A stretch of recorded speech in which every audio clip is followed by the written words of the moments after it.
निश्चित करने वाले कारणों में से एक कारण पोशाक भी है। वह हमारे लिए अनेक बंद दरवाजे खोल देती है, परंतु कई बार ऐसी भी परिस्थितियां आ जाती हैं कि हम जरा नीचे झुककर समाज की निचली श्रेणियों की अनुभूति को समझना चाहते हैं। उस समय यह पोशाक ही बंधन और अड़चन बन जाती है। कुछ खास परिस्थितियों में हमारी पोशाक हमें झुक सकने से उसी प्रकार रोके रहती है, जिस प्रकार वायु की लहरें कटी हुई पतंग को सहसा भूमि पर नहीं गिर जाने देती। बाजार में फुटपाथ पर कुछ खरबूज डलिया में और कुछ जमीन पर बिक्री के लिए रखे जान पड़ते थे। खरबूजों के समीप एक अधेड़ उम्र की स्त्री बैठी रो रही थी। खरबूजे बिक्री के लिए थे, परंतु उन्हें खरीदने के लिए कोई कैसे आगे बढ़ता। खरबूजों को बेचने वाली कपड़े से मुंह छिपाए, सिर को घुटनों पर रखे फपक फपक कर रो रही थी। लोग घृणा से उसी स्त्री के संबंध में बात कर रहे थे।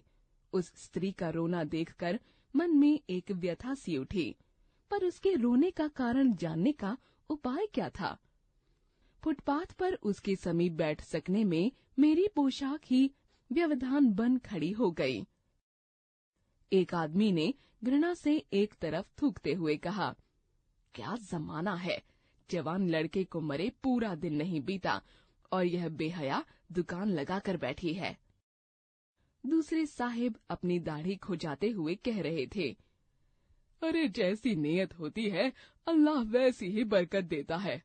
सामने के फुटपाथ पर खड़े एक आदमी ने दिया सलाई की तीली से कान खुजाते हुए कहा, अरे इन लोगों का क्या है, ये कमीने लोग रोटी के टुकड़े पर जान देते हैं। इनके लिए बेटा बेटी, खसम लुगाई, धर्म ईमान सब रोटी का टुकड़ा है। परचून की दुकान पर बैठे लाला जी ने कहा, अरे भाई, इनके लिए मरे जिए का कोई मतलब ना हो, पर दूसरे के धर्म ईमान का तो ख्याल करना चाहिए। जवान बेटे के मरने पर 13 दिन का सूतक होता है और वह यहाँ सड़क पर बाजार में आकर खरबूजे बेचने बैठ गई है।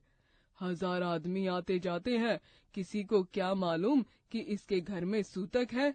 कोई इसके खरबूजे खा ले तो उसका ईमान धर्म कैसे रहेगा, क्या अंधेर है।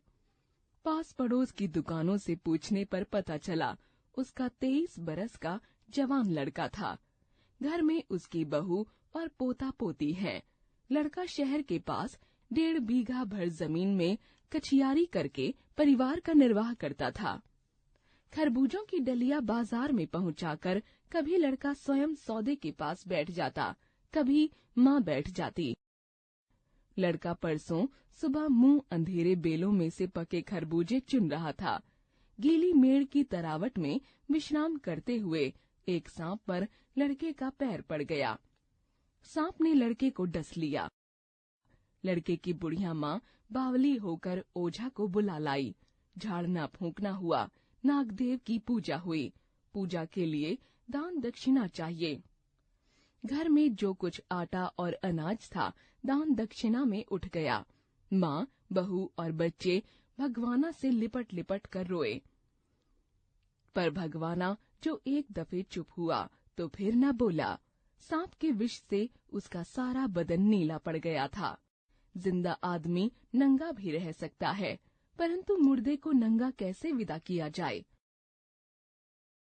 उसके लिए तो बाजार की दुकान से नया कपड़ा लाना ही होगा, चाहे उसकी माँ के हाथों के छन्नी कंगना ही क्यों न बिक जाएं।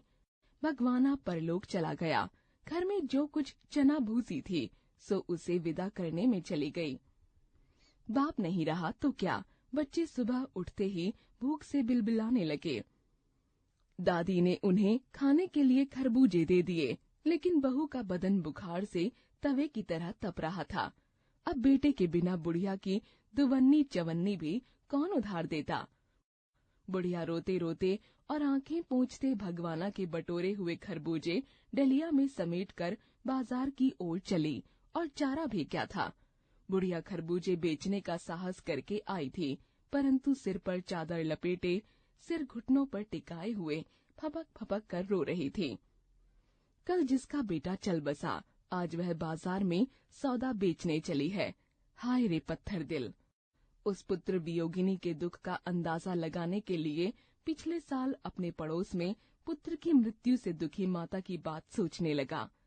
वह संभ्रांत महिला पुत्र की मृत्यु के बाद 2.5 मास तक पलंग से उठ न सकी थी। 15-15 मिनट बाद पुत्र वियोग से मूर्छा आ जाती थी और मूर्छा न आने की अवस्था में आंखों से आंसू न रुकते थे। 2 डॉक्टर हरदम सिरहाने बैठे रहते थे। हरदम सिर पर बर्फ रखी जाती थी। शहर भर के लोगों के मन उसके पुत्र शोक से द्रवित हो उठे थे।